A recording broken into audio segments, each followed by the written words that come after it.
Welcome to Hard Script. Support the channel by liking, commenting, and subscribing. I promise even more interesting stories. It started on a Tuesday. Nothing dramatic. No shouting. No slam doors.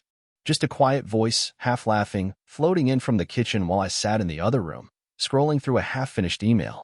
Her best friend was over, Lauren.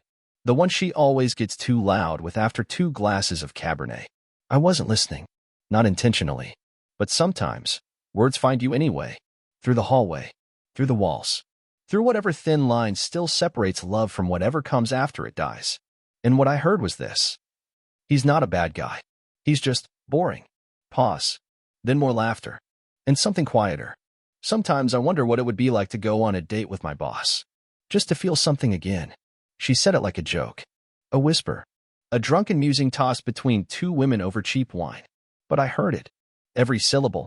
And in that moment, something in me didn't break. It shut off. Like a light switch flipped the wrong way.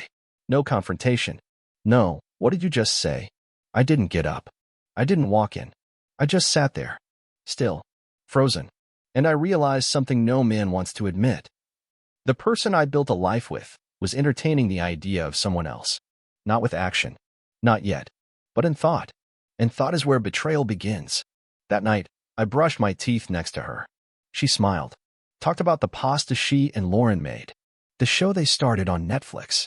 I nodded. Said all the right things. But inside, the version of me she knew, the soft, dependable, ever-present man, was already fading into smoke. Because when someone tells the world you're boring, they're not just insulting you. They're giving themselves permission to look elsewhere. She didn't know I heard her. She still doesn't. And maybe that's the cruelest part. The war had started. But I was the only one holding a weapon. I didn't leave. I didn't sleep on the couch. I didn't change the locks or pack a bag. That's not how real endings begin. They start in silence. In small, imperceptible shifts. Like the morning after, when I made coffee, just 1 mug. For me. Not 2. Not anymore. She noticed. Of course she did. Forget mine, she asked, still in her robe, hair half wet. I smiled politely. Didn't think you'd want any. Then walked away. Not with malice. With calculation. Because the truth is, you don't need to punish someone who already thinks you're invisible. You just stop proving them wrong. I started spending more time at the gym. Staying late at work. Grabbing drinks with old friends I hadn't spoken to in months. And when I came home, I came back different. Quiet. Controlled. Distant in a way that felt dangerous. She picked up on it faster than I expected. Everything okay? She asked one evening. I looked at her. Really looked. Like she was a stranger I used to love. Yeah, I said. Everything's fine.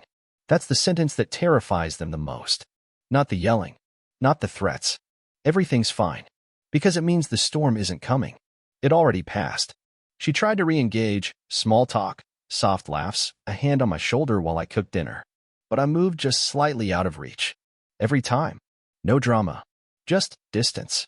And here's what they never understand until it's too late. A man doesn't shut down all at once. He unplugs, wire by wire. Attention. Affection. Admiration. Gone.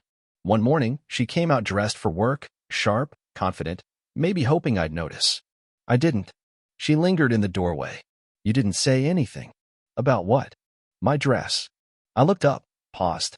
It's fine. She blinked. Like she was seeing me for the first time in weeks, but not the version she expected. No warmth. No sting. Just a man with nothing left to prove. That's when it started to hit her.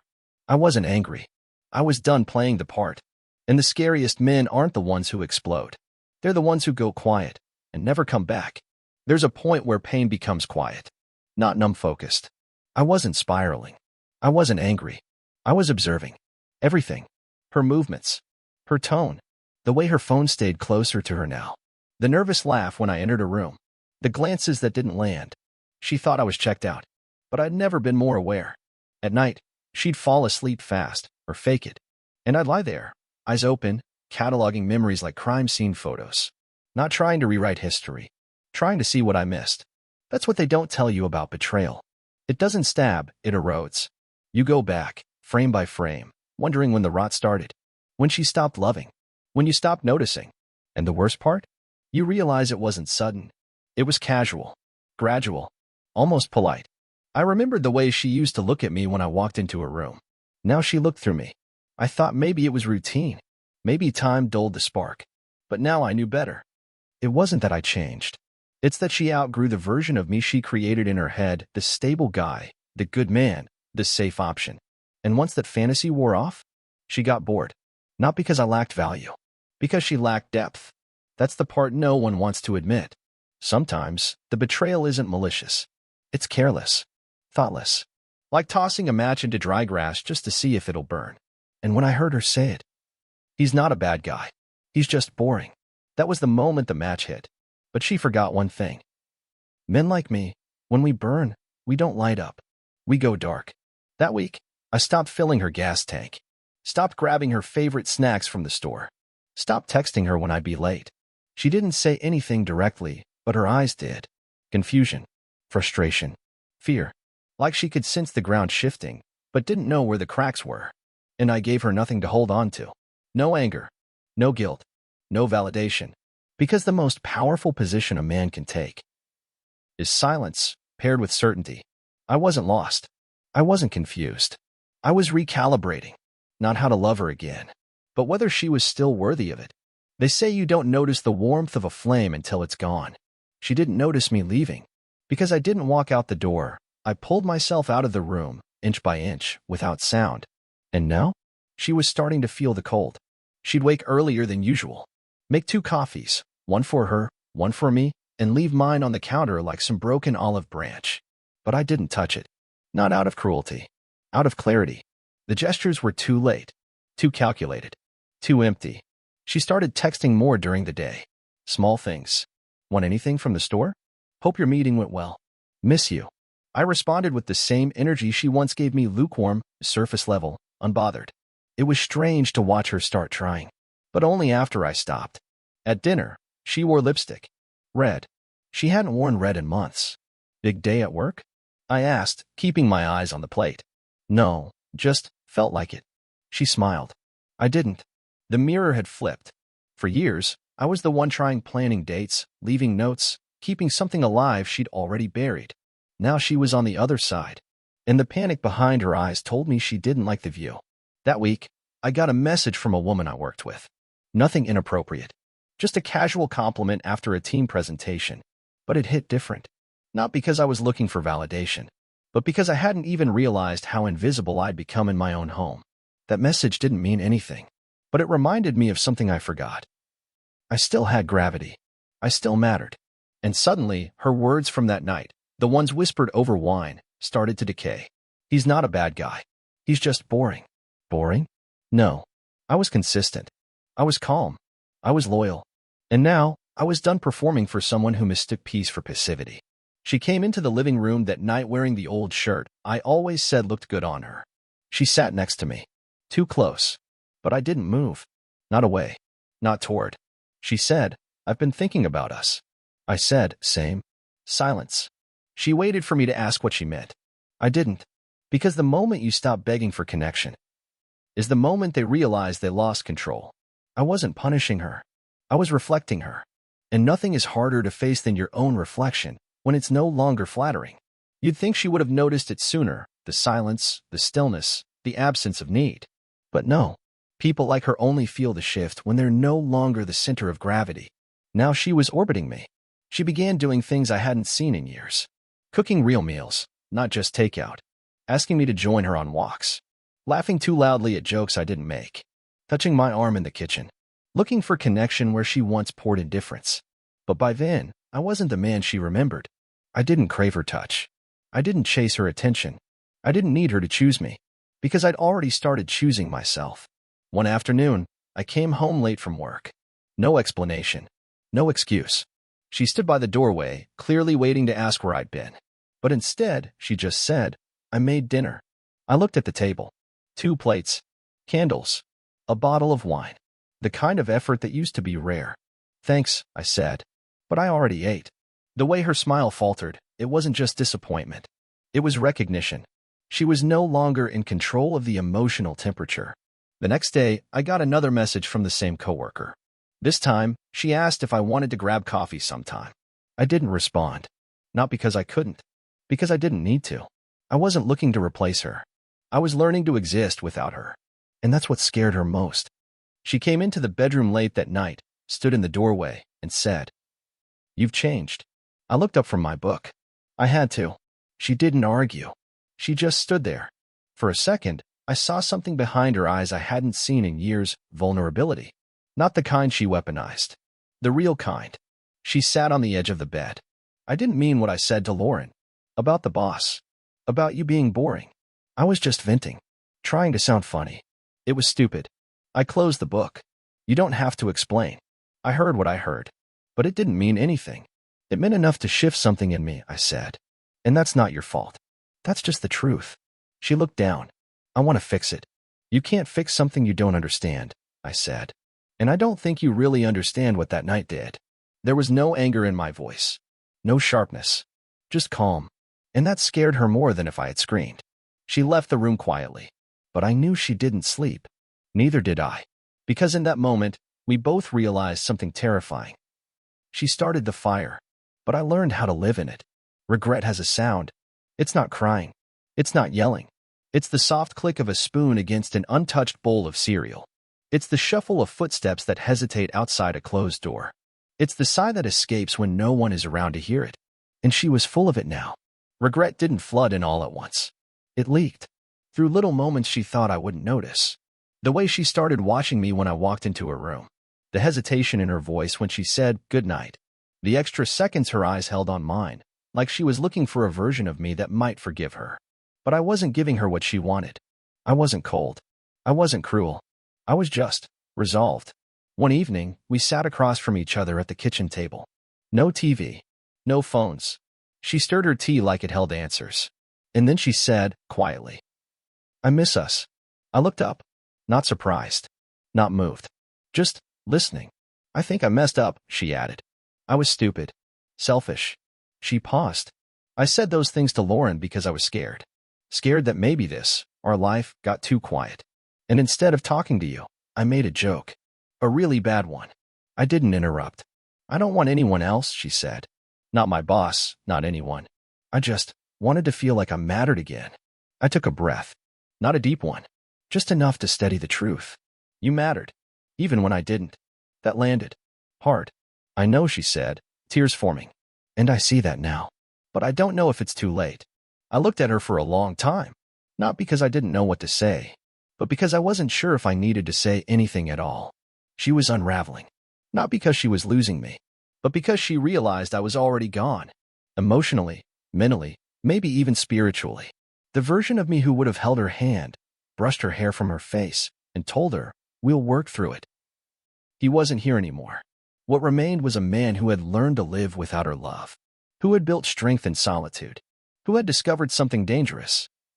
That peace tastes better than loyalty to someone who doesn't know your worth. I didn't promise her anything that night. No resets. No clean slates. But I also didn't walk away. And sometimes, that is the cruelest mercy. Letting them sit in the house they cracked, wondering if you'll ever help repair it. Or just leave the door quietly and never come back. Power doesn't change hands with shouting. It changes when silence becomes more commanding than noise. And now, she was starting to feel the shift. Not because I raised my voice. Not because I threatened to leave. But because, for the first time in our marriage, I wasn't chasing her. She began overcorrecting too much, too soon. Waking up early to make my breakfast. Sending texts with hearts she hadn't used in years. Suggesting weekend trips, like we were newlyweds again. But I didn't buy in. Not because I didn't want to. Because I didn't trust it. You can't cover a crack with paint and call it new. One night, I came home later than usual. No excuses. Just walked in, loosened my tie, poured a drink. She was waiting on the couch, makeup done, hair curled, some old playlist playing softly in the background. "You hungry?" she asked. "Already ate." A flicker behind her eyes. That's how you know it's real, when their eyes give up before their mouth does. She smiled anyway. "Maybe we could watch something together?" I shrugged. "If you want." So we did. Some show we used to like. But the silence between us was louder than the dialogue on screen. She kept glancing at me. I didn't meet her eyes. Because now, she was the one feeling invisible. A week ago, she wore that same dress for someone who no longer saw her the same way. And here's the irony. She called me boring. But now, in her eyes, I was dangerous, unpredictable, unreachable. She had no idea what I was thinking, what I wanted, where this was going. That uncertainty, it was driving her crazy. She wasn't used to fighting for affection, wasn't used to being the one on edge. And now, every glance I gave another woman, even by accident, made her twitch. Every delayed reply, every neutral tone, it was all working. Not because I planned it, because I stopped trying to prevent it. The balance had shifted. She wasn't the prize anymore. She was the applicant, and I was the one reviewing the resume. That night, she touched my hand on the couch. Not casually, intentionally. "Can we talk?" she said. I looked down at her fingers, then at her. "You're already talking." "No, I mean really talk. About us." I paused, let it hang in the air, then stood up. "Maybe tomorrow," I said. "I'm tired." And I walked to the bedroom. Alone. Because sometimes, the greatest lesson you can teach someone is how it feels when the person you thought you'd always have no longer waits up for you. Regret is one thing. Panic is another. And panic had finally crept into her chest like cold air in a locked room. She wasn't used to chasing. She was used to being chosen. But now, nothing she said landed. Nothing she did shifted the atmosphere. Because I had become what she feared most. Untouchable. She tried one last effort. A Friday night. No distractions. Just the two of us. "I made reservations," she said. Her voice light, almost nervous. "That little place you like, with the booths." I nodded. "Thanks." No smile. No fight. Just neutral. And that was worse than anger. She wanted anger. Anger meant investment. Neutrality? It meant the judge had left the bench. That night, she dressed like she used to. Black dress. Heels. Even the same perfume she wore when we first met. She looked beautiful. But beauty, without trust, is a broken contract. Dinner was civil. She laughed too hard. Touched my hand too often. Spoke like she was auditioning for a second chance. And I let her. Not out of hope. Out of patience.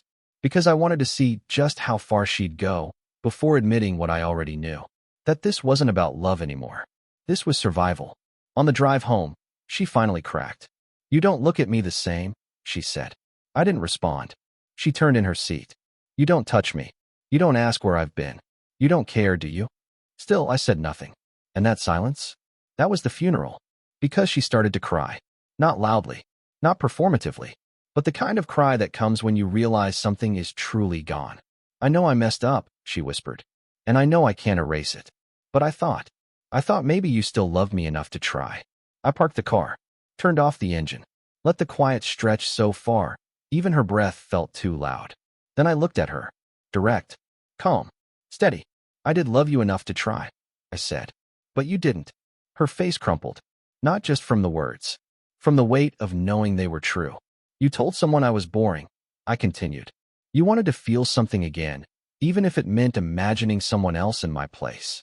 Well, you got your wish. You felt something. And now you're feeling something else. What it's like when the man who always showed up stops showing up for you." She didn't speak. She just stared at her hands. Small. Quiet. Shaking. That's the moment it all collapsed. Not the relationship. The illusion. She finally realized. This wasn't a phase. This was the new reality. And I wasn't trying to make her suffer. I was just done making myself small. I packed a small bag the next morning. Just enough for a weekend. No theatrics. No slammed doors. She sat on the edge of the bed, watching in silence. Eyes swollen.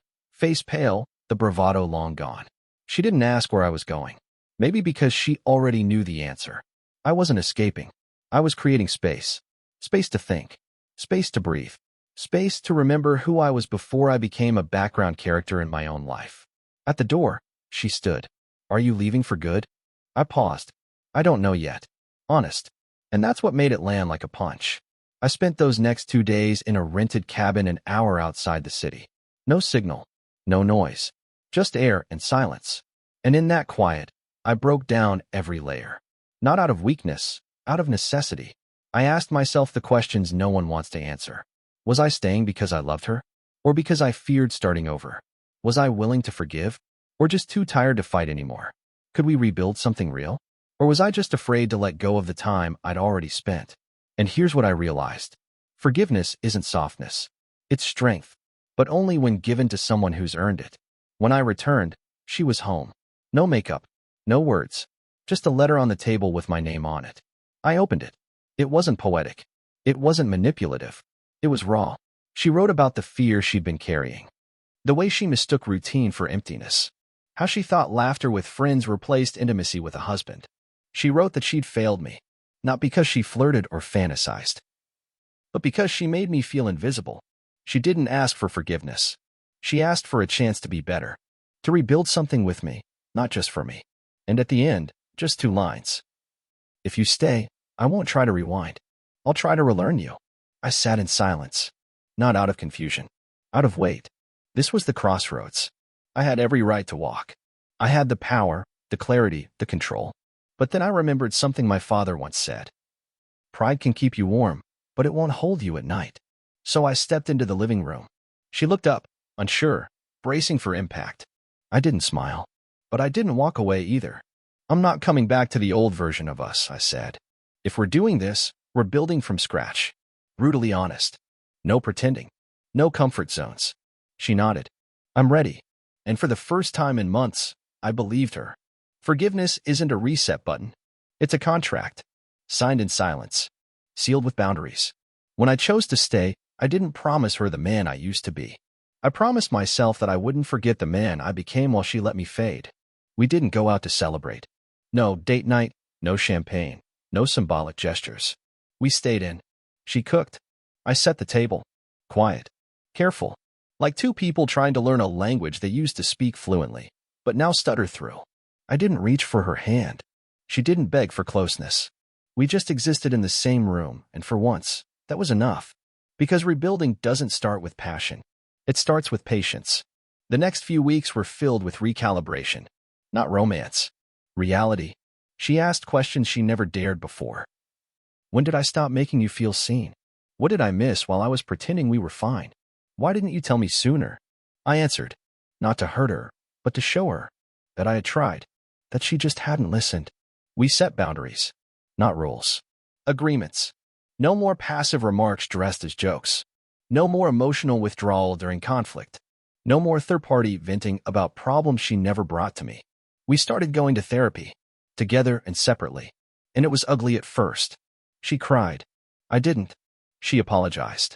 I nodded. She waited for the softness to return. It didn't. Not yet. Because this time, I wasn't rebuilding for her. I was rebuilding for us. And that meant she had to earn her seat again. I told her straight. This doesn't end in a neat bow. We're not going back to the before. If we're going forward, it's because we've both bled enough to understand what's sacred now. She didn't argue. She just said, okay. Weeks passed. Then months. And one night, I don't even remember what sparked it. She reached for my hand under the table at dinner. This time, I didn't pull away. Not because I'd forgotten what she said that night with her friend, but because I finally believed she understood what it cost her. And I wasn't staying out of guilt. I wasn't staying out of fear. I was staying because I saw a version of her I'd never seen before. And a version of me I never wanted to lose again. So here's the truth. Yes, I could have walked. I had every right. But I chose not to. Not because I'm weak, but because some endings don't need closure. They need rebirth. And sometimes, the strongest move a man can make is staying. Under his new terms. Drop it in the comments. Hit subscribe. This is where we talk about what doesn't get forgiven